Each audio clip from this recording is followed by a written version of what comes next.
Au nom du Père, du Fils et du Saint-Esprit. Amen. Que la grâce de notre Seigneur Jésus-Christ, l'amour de Dieu le Père et la communion de l'Esprit Saint soient toujours avec nous, chers abonnés, sur vous, qui pour la première fois regardez cette chaîne. Si vous y êtes, ce n'est pas un hasard. Le hasard n'existe pas dans la parole de Dieu. C'est le Saint-Esprit qui vous y a conduit, car Dieu veut parler à votre cœur. Mieux, il veut vous bénir. C'est tout. Si vous aimez la parole de Dieu comme je l'aime de tout mon cœur, merci de vous abonner. N'oubliez pas d'appuyer sur le pouce levé et de partager cet enseignement. Que Dieu vous bénisse in the name of Jesus Christ. Amen. Mes frères et mes sœurs, l'enseignement que je voudrais partager avec vous en ce jour est tiré du livre de 2 Chroniques chapitre 15 du verset 1 au verset 2 qui dit, je cite, Azariaou, dans certaines versions c'est Azari ou Azaria, fils d'Oded, sur qui fut l'Esprit de Dieu, sorti au devant d'Asa et lui dit, écoutez-moi, Asa, ainsi que tout Juda et Benjamin. Le Seigneur est avec vous quand vous êtes avec lui.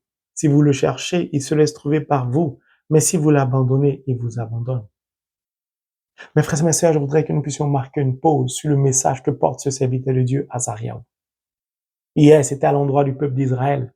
Aujourd'hui, c'est à notre rencontre, à notre endroit, à nous baptiser, confirmer, à nous, peuple de Dieu, famille chrétienne. De quoi nous parle ce message? Le Seigneur est avec vous quand vous êtes avec lui. Commençons par là. Inversons déjà cette phrase. Commençons plutôt par quand vous êtes avec lui, le Seigneur est avec vous. Quand je tombe sur un tel verset, j'en ai les larmes aux yeux. Je me sens mal. Je ne suis pas bien. Vous allez comprendre pourquoi. Quand toi, quand moi, quand nous sommes avec Dieu, Dieu est avec nous. Quand tu es avec Dieu, Dieu est avec toi. Le quand, j'ai déjà fait plusieurs explications là-dessus, signifie lorsque, le moment. Dieu est tellement humble. Dieu est tellement aimant. Dieu est tellement respectueux qu'il est toujours, en tant que notre Père, la première personne à nous donner l'exemple, à nous respecter, à s'abaisser devant nous. C'est ce qui me fait mal. Pourquoi? Parce que c'est lui qui nous a créés. Un vrai Père est celui qui reflète ce que je viens de dire. Une vraie mère est celle qui reflète ce que je viens de dire. De vrais parents sont ceux qui reflètent ce que je viens de dire. Dieu nous a créés. Il est libre de faire de nous ce qu'il veut. Mais quand on aime, on ne s'impose pas à quelqu'un. Quand on aime, on ne brutalise pas la personne. Quand on aime, on ne méprise pas une personne. Quand on aime, on n'insulte pas. On n'est pas impulsif à l'égard de la personne qu'on aime.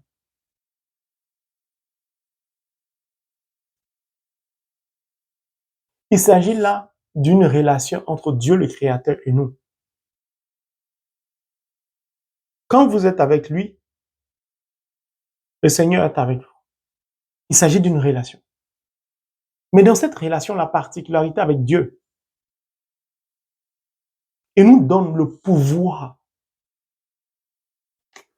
au travers de sa parole, de décider du moment, du temps qui nous sied, qui nous convient pour être avec lui. C'est lui qui nous a créés. Parce qu'il nous respecte. Quand on respecte la personne qu'on aime, avec qui on est dans une relation, on ne parle pas à sa place. On ne décide pas à sa place. Dieu affirme encore, malgré qu'il nous ait créés libres, il nous donne toujours notre liberté. Il nous a créés libres. Et il respecte notre liberté. Quoi qu'il advienne, il respecte toujours notre liberté. Il nous demande simplement d'en assumer les conséquences. C'est-à-dire les conséquences de nos choix. De ne pas lui tenir pour responsable. Car il nous a créés libres. Puis il nous a donné le pouvoir de la parole. Il nous a donné le pouvoir de pouvoir décider du temps, du moment que nous voulons être avec lui, passer avec lui. C'est ce qui, moi, me peine quand je tombe sur ce genre de verset. Pourquoi? Parce que ça devait être l'inverse. C'est nous qui devons nous trouver dans une position d'attente du moment de Dieu et non l'inverse. Dieu nous donne la certitude d'être toujours avec nous. Lui, en ce qu'il engage.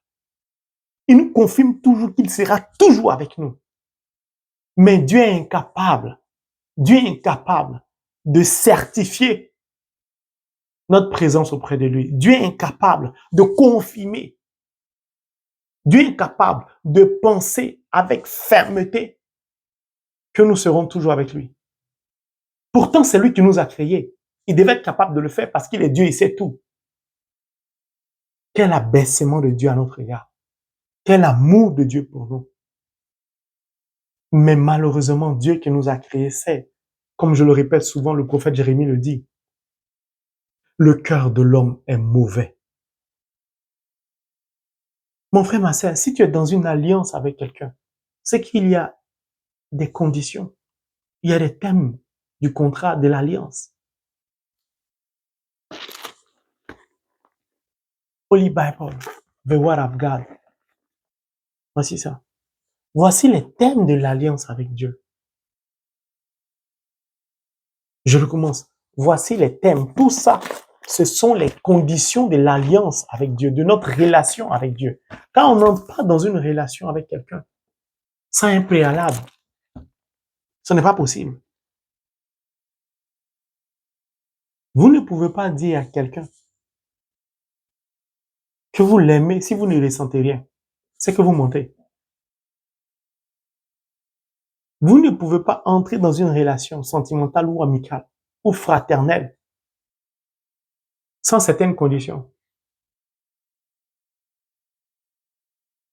Dieu nous dit, pour être avec lui, nous devons respecter les thèmes de l'alliance du contrat parce que lui, il va toujours respecter sa part du contrat. Cette phrase nous donne l'assurance que Dieu dit, il certifie qu'il va toujours respecter les thèmes du contrat. Est-ce que toi, tu peux certifier à Dieu que tu vas toujours respecter les thèmes du contrat de votre relation? C'est pourquoi il n'ose pas t'emboîter le pas en décidant à ta place. Parce qu'il n'est pas sûr de ta réponse. Mon frère, ma soeur, est-ce normal que nous ayons l'assurance de la présence quotidienne, de la présence absolue de Dieu au travers de cette relation que nous avons avec lui, sans que Dieu soit certain de notre engagement à son égard? C'est ce qui me fait mal. Parce que je trouve cela déjà injuste. Le peuple élu, le peuple d'Israël, était le peuple aimé de Dieu, mais le peuple le plus infidèle à Dieu. Comme aujourd'hui, nous sommes nombreux à être des chrétiens baptisés, confirmés,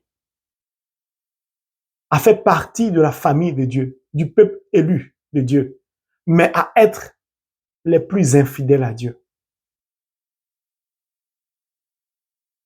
Parce que nous ne voulons pas. C'est pas que nous ne pouvons pas, mais nous ne voulons pas respecter les thèmes de l'alliance. Nous choisissons dans les thèmes de notre relation avec Dieu ce qui nous arrange. Et Dieu en souffre. Et Dieu est malheureux.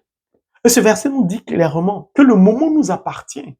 Ce pouvoir nous est donné par Dieu lui-même qui nous a créés. Dieu pouvait nous l'imposer. Dans une vraie relation, on n'impose rien à son partenaire.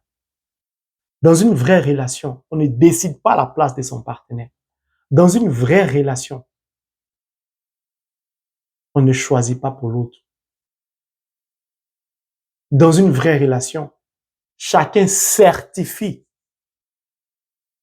le respect absolu de son engagement pour que la relation, que ce soit familiale, père, enfant, mère, enfant, couple, amitié, ainsi de suite, pour que la relation soit stable, durable, meilleure. Mon frère, ma sœur, j'ai mal, car Dieu a mal. C'est nous. Cette phrase devait commencer par nous.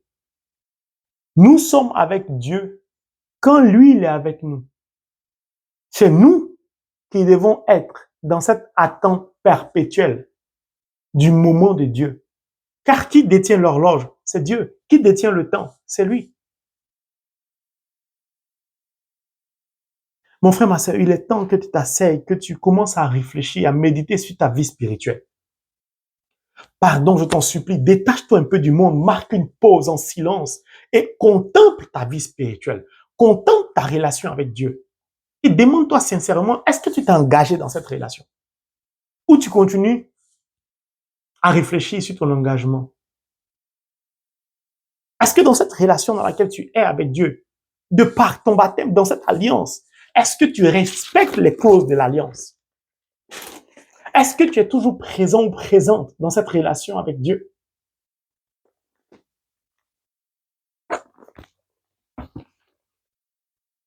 Lui, il te dit, il ne te fera jamais défaut de sa présence. Jamais de la vie. Le Seigneur est avec vous quand? Le moment que toi tu choisis, c'est là, lui, il est là. En fait, il est toujours en train d'attendre que nous puissions décider d'être avec lui. J'en ai les larmes. Parce que Dieu mendie une relation avec nous. Dieu nous supplie. Dieu nous implore. Il nous a créés, mon Dieu. Il nous a créés avec tant d'amour. Il nous a façonnés de ses mains. Mieux, il a insufflé en nous son souffle, l'esprit. Par amour pour nous, il a donné le Christ en sacrifice. Il a fait preuve d'exemplarité unique et absolue. Il allait jusqu'à l'extrême de ses sentiments pour nous. Parce qu'il a soif d'une relation avec nous. Dans le jardin d'Éden, dans le récit du jardin d'Éden, c'est Dieu qui venait à la rencontre d'Adam et Ève. Il avait soif chaque matin de venir leur parler. Il n'attend que ça, de nous parler, de nous éclairer, de nous guider. Mais en retour, il n'a pas la certitude que nous puissions faire pareil. Alors, je voudrais que tu réfléchisses sérieusement sur comment tu te comportes dans cette relation avec Dieu. Est-ce normal que ce soit toi qui fasses attendre Dieu? Est-ce normal que ce soit toi qui choisisses le moment? Nous continuons. Une fois que nous savons que ce sont les thèmes de l'alliance, des conditions dans lesquelles nous devons être pour être dans cette relation perpétuelle avec lui, pour être avec lui, pour que lui soit avec nous, il nous dit maintenant, si vous le cherchez, il se laisse trouver par vous. Si vous le cherchez. En fait, lui, il nous a déjà trouvé, il nous a déjà géolocalisé. Il attend simplement que nous puissions le chercher. Comment chercher Dieu? Voici le chemin emprunté pour chercher Dieu. Personne ne peut chercher Dieu en dehors de la parole. La parole est un chemin qui nous permet de parvenir au Père, de parvenir au Christ, de parvenir à l'Esprit. Comment peux-tu être chrétien sans avoir une Bible, mieux, sans la lire? Comment veux-tu aller à la rencontre du Seigneur sans la parole de Dieu? Pourquoi? Parce que la parole de Dieu, qui est un chemin, va t'indiquer les différents chemins à emprunter pour parvenir au Père. Dieu a pensé à tout le monde. C'est pourquoi il y a plusieurs chemins pour aller à la recherche de Dieu. Certains vont choisir d'être assidus à la célébration eucharistique tous les jours de la semaine presque. Certains vont choisir d'être assidus à la méditation du rosaire. Je dis méditation car il n'y a pas de méditation en dehors de la parole. Certains vont choisir directement de s'attacher à la parole. Puis, qu'est-ce qui va se passer? La parole va vous indiquer qu'il faut aller en pèlerinage, qu'il faut communier, qu'il faut aller au Saint-Sacrement. La parole va vous indiquer le chemin de la dîme, de l'offrande, de l'aumône. La parole va vous indiquer le chemin du pardon, de la charité. La parole va vous indiquer qu'il faut être vainqueur du mal par le bien, qu'il ne faut pas pratiquer l'injustice, de sortir de la corruption. Est-ce qu'aujourd'hui, la génération n'accepte plus de vivre? La parole va nous indiquer le chemin de la chasteté, de la sainteté. Trop de personnes, surtout nos enfants, s'adonnent à la dépravation des mœurs. Aujourd'hui, notre baptême n'a quasiment plus de valeur parce qu'on est baptisé, mais on tombe dans des relations sans vouloir nous marier. Tu es baptisé. La fille est baptisée. Vous décidez de commencer à coucher ensemble. Vous n'habitez pas ensemble. Vous commencez à coucher ensemble. Le mariage est votre dernier souci. Vous savez très bien que lorsque vous commencez à avoir des relations sexuelles, vous ne pouvez plus communier. Vous prenez la décision unilatérale, de façon personnelle, parce que Dieu vous a donné ce pouvoir d'abandonner le Christ, d'abandonner l'Eucharistie. On y vient. Si vous le cherchez, il se laisse trouver. Mon frère, ma sœur, combien de temps tu prends pour chercher Dieu en 24 heures?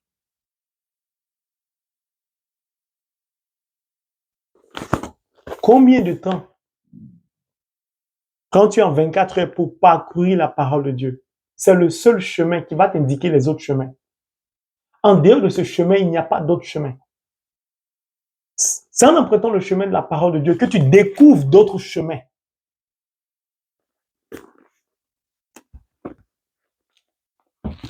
Déjà, il faut que tu acceptes d'emprunter le premier chemin qui va déboucher sur plusieurs chemins. Mais ce premier chemin, déjà, tu as du mal. Parce que pour toi, investir ton argent dans un pèlerinage, c'est perdre ton temps. Tu n'hésites pas à équiper ton appartement ou ta maison, parfois même à crédit. Tu n'hésites pas à emprunter un crédit pour acheter un terrain.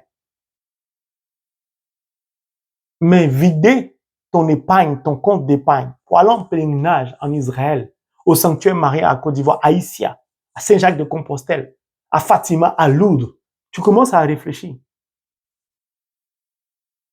Et toi, tu dis, tu cherches Dieu.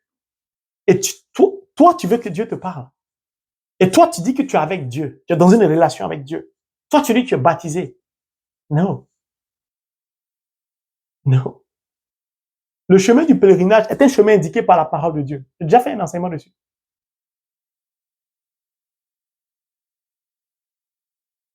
D'ailleurs, je vais donner un témoignage. Enfin, plusieurs. Et la phrase se termine par « Mais si vous l'abandonnez, il vous abandonne ». Là, ça me plaît beaucoup. Vous savez pourquoi ça me plaît? Parce que beaucoup de chrétiens pensent que Dieu ne peut pas les abandonner. Ils pensent qu'ils se croient tout permis avec Dieu.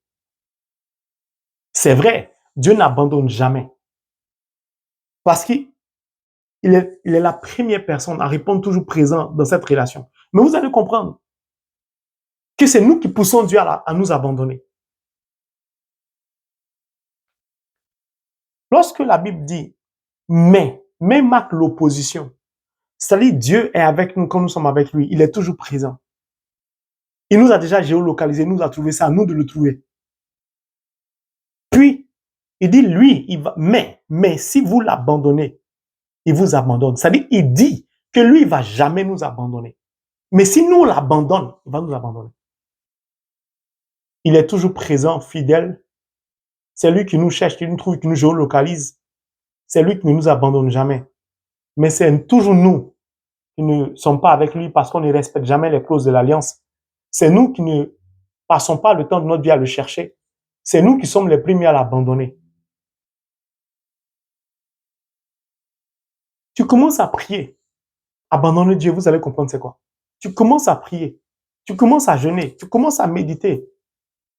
Ton chapelet, le rosaire. Tu commences à lire la parole de Dieu. Au bout d'un certain nombre de temps, comme tu ne vois pas l'exaucement de ta prière, comme tu ne vois pas tes intentions être exaucées, tu décides d'abandonner, de lâcher prise et d'aller voir ailleurs.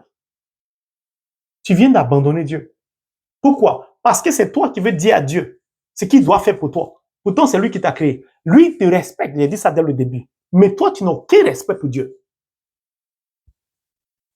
Si lui t'a donné le pouvoir de choisir le moment que toi, tu veux être avec lui, pourquoi tu ne lui laisses pas le temps, le choix de décider de quand il veut te bénir?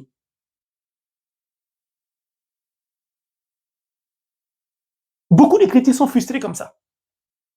Ah, je suis fatigué. Je demande des choses à Dieu, il ne me répond pas. Je prie, je ne vois rien. J'écris, j'implore, je lis la Bible, il n'y a pas de résultat. Parce que tu lis la Bible, tu pries avec tes intentions. Ce qui t'intéresse, ce sont tes intentions. Tu as fait de tes intentions de prière un Dieu, c'est-à-dire de l'idolâtrie. Seigneur, donne-moi, Seigneur, donne-moi, Seigneur, donne-moi, Seigneur, donne-moi. Est-ce que tu peux marquer une pause pour dire à Dieu, moi aussi, je vais te donner quelque chose? Tu n'es pas exaucé parce que tes intentions t'obsèdent. De ce fait, tu deviens un être égoïste, même en pleine prière. Or, Dieu n'exauce jamais les personnes égoïstes. Jamais de la vie. Parce que l'amour n'est jamais égoïste. L'amour est partage. Il n'existe pas de relation seule. La relation, c'est toujours à deux. Mais nous sommes dans une relation avec Dieu, avec un sentiment d'égoïsme. On veut puiser tout en Dieu, mais on ne veut pas donner à Dieu. Parce que Dieu ne cherche pas à puiser en nous. Hein. Seigneur, donne-moi, Seigneur, donne-moi. Mais toi, Dieu te parlait au travers des songes. Par personne interposée, tu recevais des révélations. Tu avais une bonne relation avec Dieu. Mais à cause d'un petit garçon, à cause d'une petite fille, tu es rentré dans une relation, tu viens en concubinage, tu habites chez la personne, vous habitez ensemble, vous sortez ensemble, vous faites ce que vous voulez ensemble. Dieu n'était plus ta priorité. Tu commences à baisser tes dons. Maintenant, quand c'est difficile dans ton couple, dans ton concubinage, tu cours vers Dieu. Oubliant que c'est toi qui étais la première personne à l'abandonner. Maintenant, pourquoi Dieu ne nous abandonne jamais? Dieu commence à avoir une relation avec toi.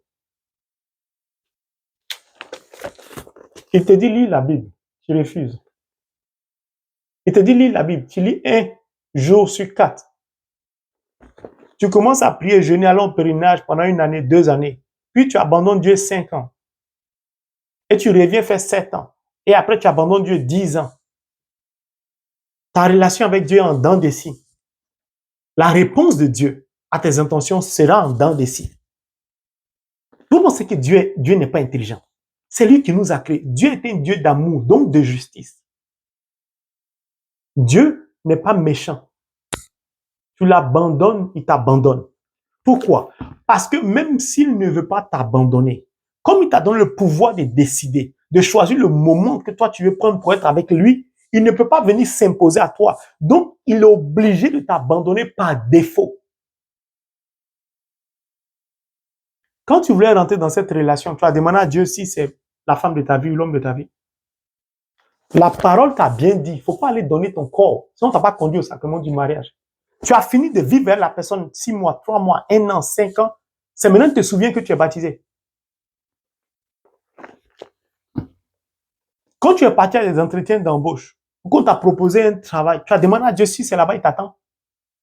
Tu as pris ce travail. Maintenant que tu es persécuté, tu commences à jeûner, tu cries à Dieu. Dieu va faire quoi? Dans une relation, on est au courant de la vie de l'autre.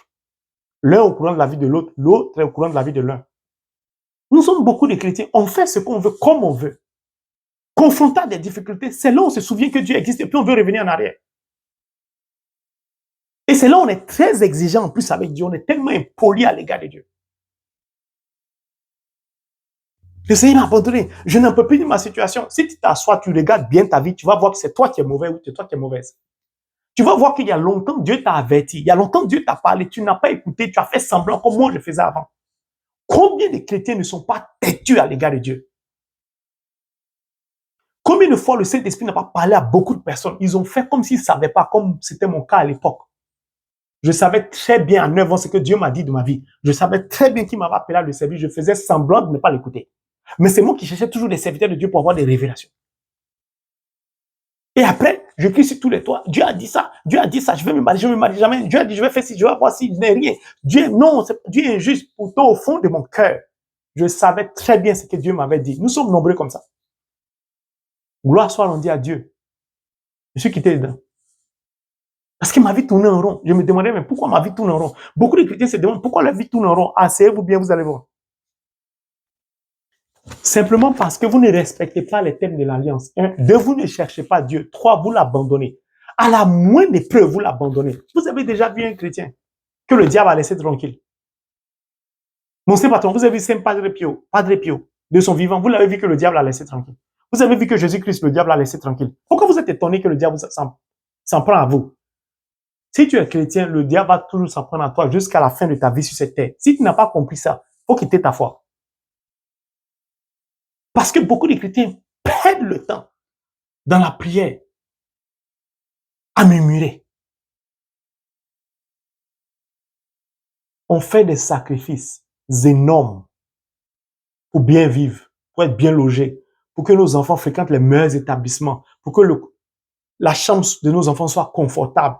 On est prêt à prendre des crédits pour avoir une belle voiture. On a du mal même à emprunter les transports par le travail. On s'achète une voiture. On fait tout ce qu'on peut faire comme sacrifice pour que notre confort matériel, notre vie soit confortablement ancrée dans le matériel du monde. Mais quand il s'agit de Dieu, on invente toutes sortes de théories.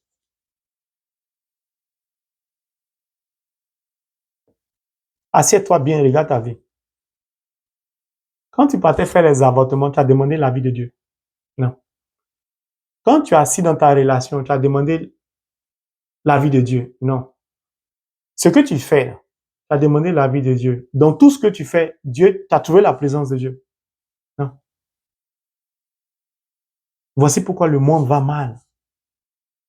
Parce qu'il y a des gens, même quand Dieu leur dit, voici ce que j'attends de ta vie, ils vont trouver le moyen de dire à Dieu, faut nous confirmer. Dieu va confirmer. 3 ans après, ils vont dire à Dieu, confirme encore. Il va confirmer. 5 ans après, ils vont dire à Dieu, confirme encore. Regardez comment on utilise Dieu. Regardez comment on traite Dieu. Puis on cherche des serviteurs pour nous donner plusieurs révélations, pour confirmer la même révélation. C'est le même esprit. Mais on va avoir plusieurs serviteurs pour que le même esprit confirme. Si Dieu agissait de la même manière avec nous, si Dieu, à chaque étape de nos vies, nous demandait de confirmer notre présence, notre fidélité dans la relation que nous avons avec lui, au travers de l'alliance, c'est-à-dire le respect absolu de la parole, on serait tous morts aujourd'hui. Je vais vous donner un exemple. Dieu te dit, tu vas te marier dans 10 ans. Peut-être tu as 20 ans. De la 20e année à la 30e année, tu vis en dehors de la parole de Dieu. Tu t'accroches à la révélation de Dieu, puis tu vis ta vie comme tu veux. Tu as 30 ans. Tu arrives à la 31e année, tu commences à être frustré. Dieu m'a dit, j'allais me marier, je ne me suis pas marié. Mais tu ne te demandes jamais, est-ce que j'ai vécu conformément à la volonté de Dieu, à la parole de Dieu pendant ces 10 ans. Frustré que tu es, tu décides maintenant de jeûner, de prier pendant 1 mois, 2 mois, 3 mois. Dieu, quand tu l'abandonnes, il se sent obligé de t'abandonner par défaut parce qu'il ne peut pas te forcer. Quand tu reviens à lui, Dieu est tellement juste, il va dire recommence à zéro. Tu avais 30 ans, tu avais 20 ans, maintenant tu as 31 ans. Tu recommences à zéro, ça veut dire que c'est à 41 ans. Si tu fais la même erreur encore, tu vas recommencer à zéro, ce sera 10 ans de plus. Demandez au peuple d'Israël. Ils devaient faire 40 jours dans le désert, ils ont fait 40 ans. Pourquoi? Parce qu'ils murmuraient beaucoup, ils bavardaient beaucoup. Mon frère, ma soeur, je vais vous dire la vérité. J'ai dit le Saint-Esprit veut qu'on change. Dieu est fatigué de notre comportement. Trop de chrétiens sont appelés à servir Dieu, font semblant de ne pas entendre ce que l'Esprit leur dit. Beaucoup de personnes sont en train de souffrir. Écoutez bien ce que le roi Asa a décidé lorsque le serviteur de Dieu a envoyé le message de Dieu. 2 Chroniques 15, verset 13. Malheureusement, il n'y a pas un pays dans le monde qui peut faire des choses comme ça. Si moi j'étais président de la République, j'allais imposer ça à mon pays. Voici ce que le roi Asa va décider. Tellement le message de Dieu l'a touché. Il dit, et quiconque ne chercherait pas le Seigneur, le Dieu d'Israël, serait mis à mort. Depuis le plus petit jusqu'au plus grand, depuis l'homme jusqu'à la femme. Parce que le peuple d'Israël, c'était tellement loin de Dieu. Dieu a choisi ceux qui étaient bien. Judas et Benjamin. Puis il a parlé au roi Asa. Il dit, si vous êtes avec moi, je suis avec vous. Vous m'abandonnez, je vous abandonne. Tu abandonnes Dieu, Dieu t'abandonne. Dieu t'a dit, sais-le. Dieu t'a dit, je ne sais pas, tu as des dons, utilise-les. Tu tournes en rond, pourquoi? Les gens, beaucoup de chrétiens, font toujours leur propre volonté. C'est quand ça ne va plus, ils cherchent à faire la volonté de Dieu. Mais quand tu commences à faire la volonté de Dieu, tu crois que Dieu va te bénir un coup? Dieu va regarder d'abord si tu es sincère. Il va regarder si tu es sincère. Puis après, les mêmes personnes, tellement elles sont impatientes, elles retournent à leur vie passée.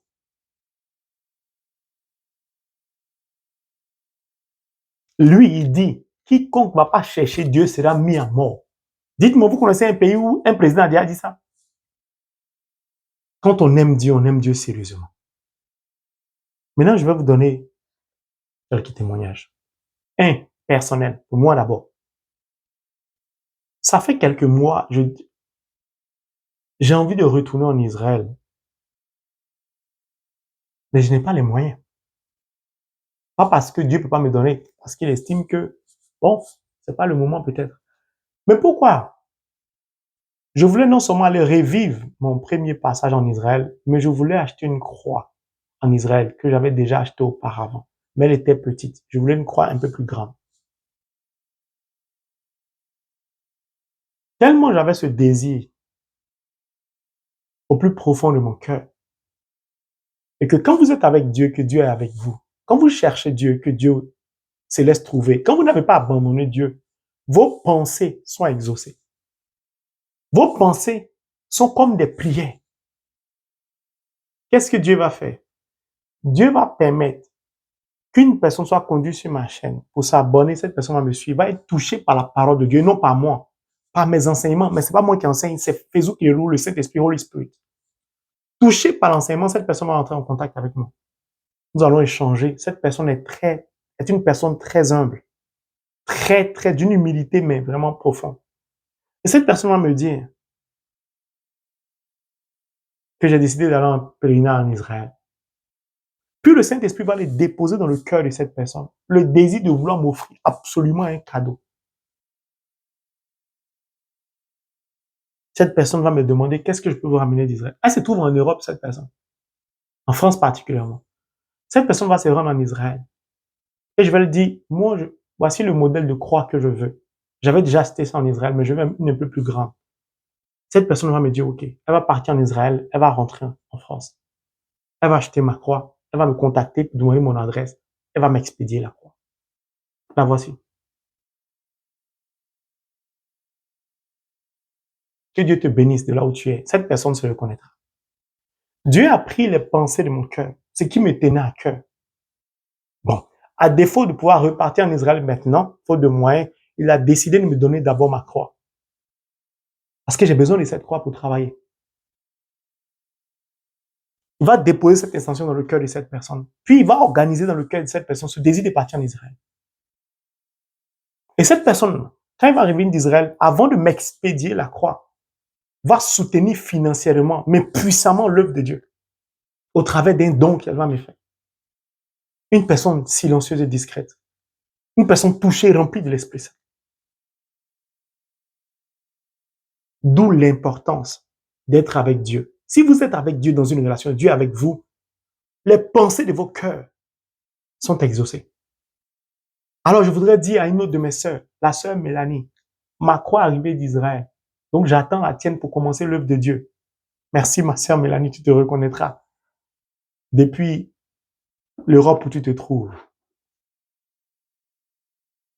Le deuxième témoin, merci ma sœur qui se trouve aussi en France qui m'a envoyé cette croix. Que Dieu te bénisse. Le deuxième témoignage, avec la permission de la personne, c'est une personne que je suis, qui est abonnée à ma chaîne. Cette personne est porteuse du virus, du VIH-Sida. Cette personne, Dieu est avec cette personne. De par cette maladie, il est difficile de rencontrer son âme sœur. Mais quand Dieu est avec vous, Dieu est un Dieu d'amour, est un Dieu de lumière. En lui, il n'y a point d'obscurité.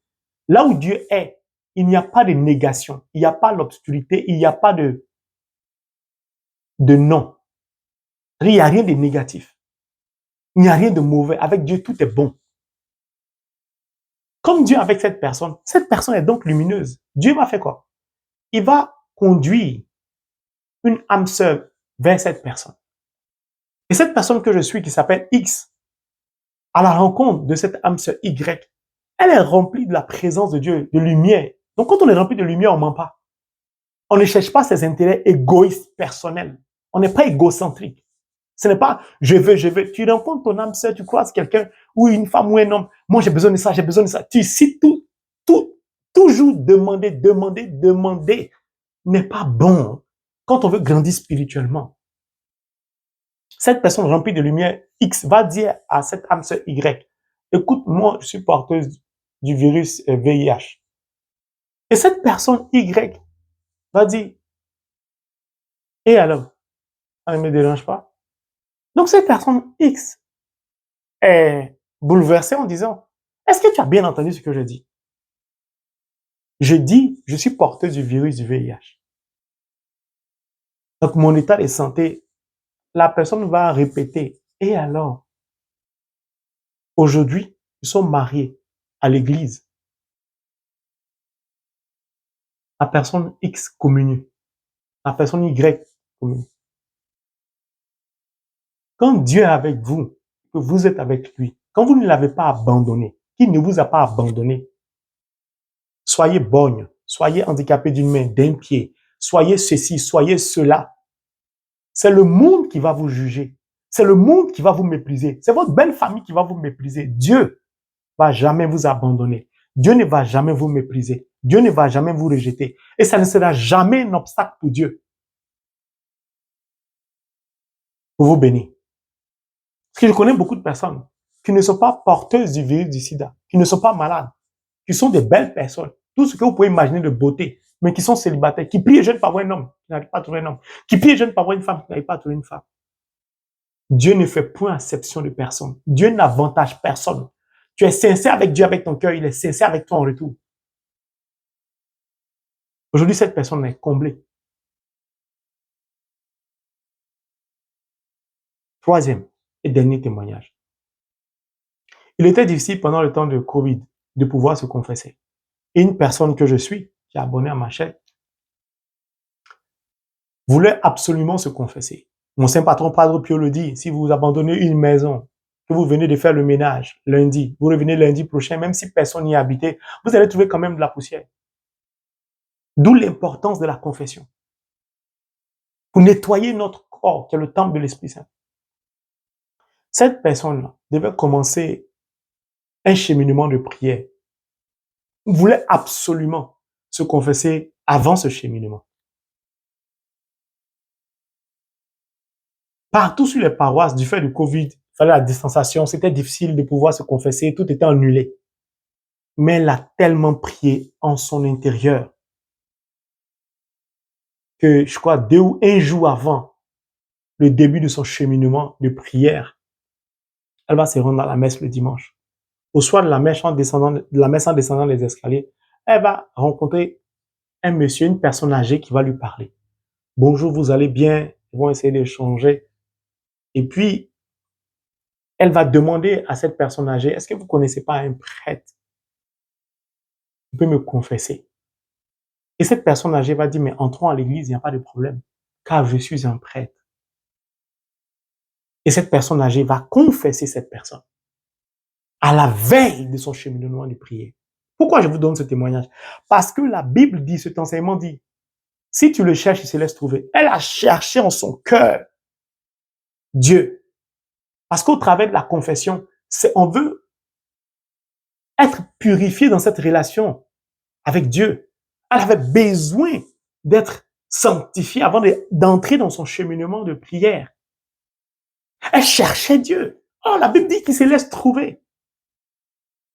Et ce prêtre qui l'a confessé va lui dire, il n'est pas de cette ville. Il est d'une autre ville. Il est sur notre paroisse.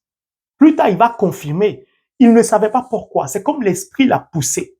Il est parti de sa ville jusqu'à cette ville où se trouve cette personne X pour participer à la messe et il l'a confessé. Puis sur la marche des escaliers, il dit c'est comme l'esprit le poussait à parler à cette personne qu'il ne connaît pas, il n'a jamais vu. Cette personne a expérimenté le verset qui dit quand on cherche Dieu, il se laisse trouver. Pourquoi? Corneille, souvenez-vous, a cherché Dieu. Dieu a conduit Pierre jusqu'à Corneille. L'eunuque éthiopien, Dieu a conduit Philippe jusqu'à lui. Et beaucoup de personnes sont en train d'expérimenter ça. Je ne suis qu'un instrument, mais Dieu me conduit vers beaucoup de personnes pour les éclairer, pour les accompagner, pour les soutenir. Ce n'est pas moi. Moi, je ne suis rien, je suis un pauvre pécheur. Mais instrumente les mains de Dieu. Dieu fait de moi ce qu'il veut. Pourquoi? Dieu s'abaisse jusqu'à votre niveau. Parfois, il me pousse à aller vers certaines personnes. Parce que ces personnes-là sont sincères avec lui. Ces personnes ont soif de lui. Et lui, il se laisse trouver facilement. Et cette personne X a réussi à se confesser. Et aujourd'hui, cette personne avec ce prêtre sont devenus des amis. Dieu a conduit un prêtre jusqu'à cette personne, jusqu'à sa paroisse. Mon frère, ma sœur, n'abandonne plus le Seigneur. Mon frère, ma sœur, cherche le Seigneur de tout ton cœur. Il se laissera trouver par toi. Surtout, respecte les clauses de l'alliance. Il sera toujours avec toi. Arrête de faire de ton travail l'idolâtrie. Tu manques jamais ton travail. Tu respectes les horaires du travail, mais tu n'es pas discipliné dans la prière.